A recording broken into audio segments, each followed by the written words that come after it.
कि ये तो अलाउ कर नहीं सकते कि NICVD का एक हिस्सा जो है वो Sindh institute of cardiovascular disease है। ये बिल पास करेंगे और फेडरल गवर्नमेंट कोर्ट में जाएगी।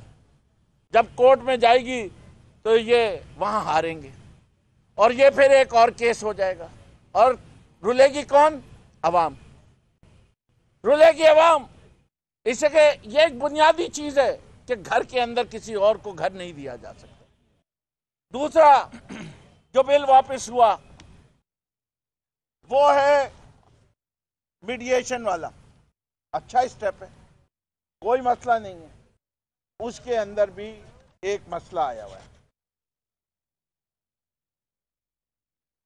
ये है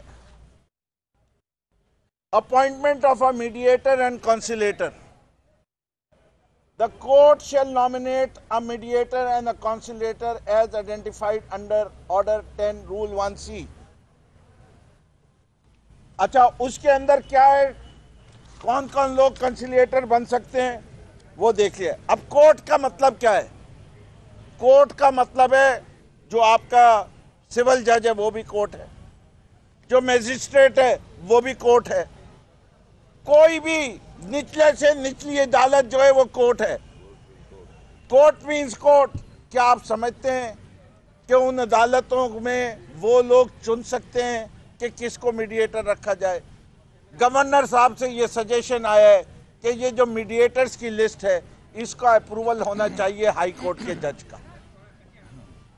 इससे बेहतर होता है या खराब होता है? हम समझते हैं बेहतर होता है, लेकिन यहां जिद बराई जिद, क्योंकि गवर्नर ने वापस किया है, भाई आइन को तब्दील कर दो। तुम्हारे पास मौका था 18th अमेंडमेंट में कर लेते उस वक्त। कोई वजह है कि सूबाई कानून के ऊपर एक फेडरल गवर्नमेंट का नुमाइंदा जो है वो एसेंट करता है कि एक और ओवरसाइट हो जाती है बेहतरी लाने के लिए। सियासत बराई सियासत सिर्फ नहीं होती मुराद अली शाह साहब। हाउस के अंदर हमें ख्याल ये था कि गवर्नर को इतनी इज्जत देंगे कि सेलेक्ट कमेटी में बिल जाएगा वापस एक दफा, जो कि एक प्रोसीजर है कि गवर्नर का इतराज आया, गवर्नर का इतराज है। उस कमेटी ने जिसने इस बिल को बनाया है वो इस बिल की एक दफा और नजरसानी कर ले।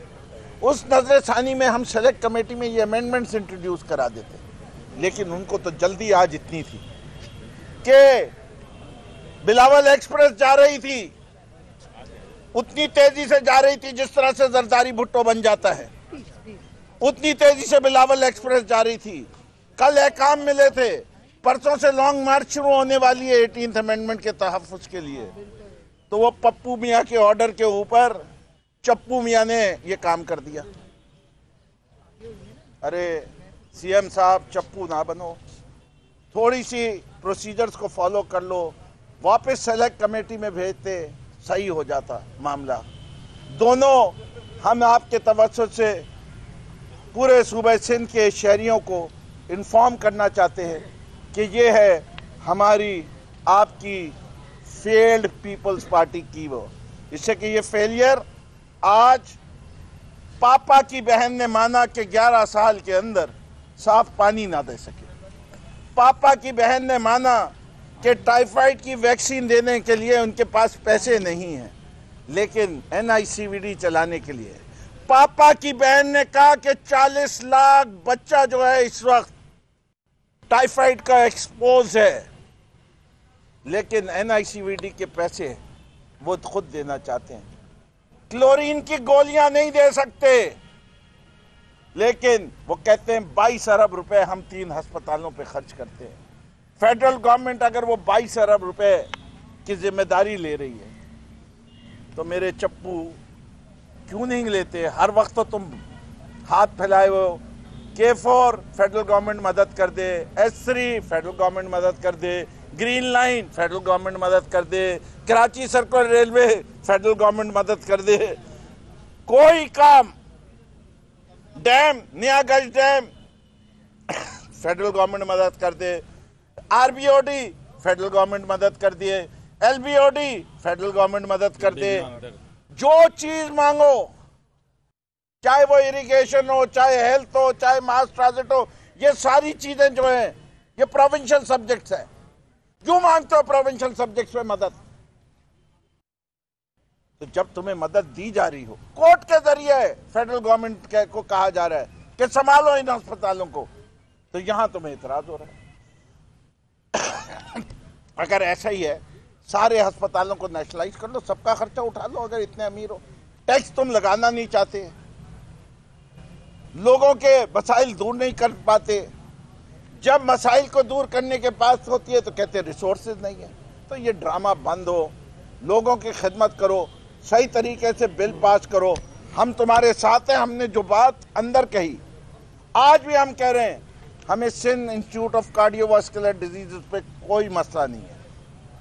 ये एक ओवरलुक हुआ था, इन्हीं ने क्लॉज बाय क्लॉज रीडिंग नहीं करते प्रॉपरली। हमारी स्टीयरिंग कमेटी में जो मेंबर थे उनसे ये ओवरलुक हुई है बात। इस पे इतराफ़ करने पे मुझे कोई इतराज़ नहीं है। और ये भी कहने को माने कि जो गवर्नर साहब को लिखना चाहिए था उसको पर्टिकुलर 44J लिखना चाहिए थे, ये उनके स्टाफ की गलती है।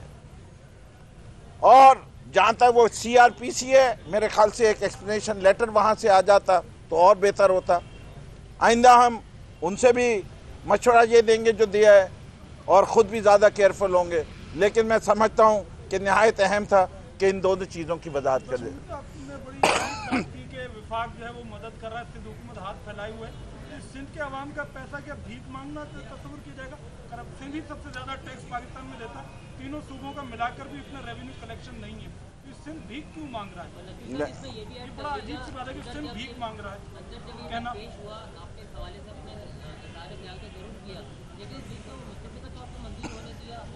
नहीं, हमने नो कहा था। पहले आपके सवाल का तो जवाब दे सकता हूँ, इनके सवाल का देखिए। एक चीज़ कहलाती है NFC। NFC में तमाम सूबे बैठ के एक फार्मूले के तहत तय करते हैं कि क्या किस सूबे को शेयर मिलेगा। वो सूबे का हक है। वो जब मिल जाता है उसके बाद जो मजीद इमदाद मांगी जाती है तो वो कोई भीख नहीं है, इमदाद है। भीख मांगना एक डेरोगेटरी वर्ड है, इमदाद मांगना दूसरी बात है। हम सब पाकिस्तानी हैं और मैं समझता हूँ उस वक्त वफाकी हुकूमत के पास जो अपने PSDP प्रोग्राम्स होते हैं उसको ये देखना पड़ता है कि किस सूबे में किस चीज़ से किसने आवाम को फ़ायदा पहुँचा है और उसके लिहाज से उसको अपनी प्रायोरिटी तय करनी चाहिए। माजी में ये शिकायत रही है और हम समझते हैं कि आपकी नहीं होगी कि मुनसिफाना तकसीम होगी PSDP की। इसमें यह नहीं होगी कि किसी एक खास सूबे को प्रेफरेंस दी जाए। हुकूमत के नज़दीक कोशिश क्या होती है कि तमाम सूबों को यकसा तरक्की मिले, तमाम सूबों को। इस वक्त पाकिस्तान में सबसे पीछे बलूचिस्तान रह गया है 70 साल के बाद, उसके बाद सिंध है, फिर KPK है, फिर पंजाब है। तो हम समझते हैं उसी के लिहाज से हमें भी हिस्सा मिलना चाहिए। फिरदौस साहब, जब सिंध हुकूमत आप कहते हैं कि सियासत कर रही है सेहत के मामले पे, तो फिर वफाकी हुकूमत का भी यही रवैया है। जब अगर सिंध हुकूमत अस्पतालें संभालना चाहती है तो वफाकी हुकूमत को एतराज़ क्या है? हमें कोई एतराज़ नहीं, हमने तो कोई नहीं कहा एतराज़ है। हमने तो कहा बनाओ।